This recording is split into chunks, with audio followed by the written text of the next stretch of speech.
The University of Delaware is on the forefront for concussion studies. Earlier this week, they received a $300,000 grant from the NCAA to further study concussions.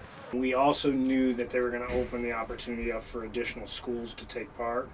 So myself, my colleague Dr. Buckley, both pretty well known in the area of concussion research, we found out what the specifics are in terms of how to apply. We sent our application and we let them know, and so we were chosen. We were one of 5 of 138 schools that were chosen. With all the money being devoted to research for concussions, understanding what causes a concussion is a good starting point. The brain sits inside the skull and is able to move independently of the skull. So any impact that occurs that hits the skull, hits the head, the brain can move independently, thus can get injured. So sometimes we typically think of that as an impact straight to the head.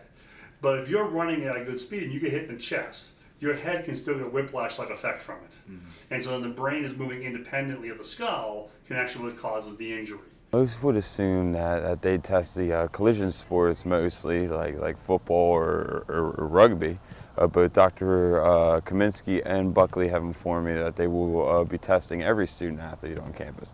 That's about 610 student athletes. We actually test every single student athlete for a baseline measure every year. Because concussions, while they are most common in football, they're very common in other sports as well, especially soccer, lacrosse, basketball, for sports we have here. But personally, I've tested and treated student athletes with concussions in tennis, swimming, and track.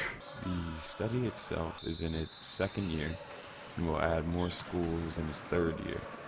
Delaware's study will only last 2 years, while schools from the first year will have 3 years receiving study grants.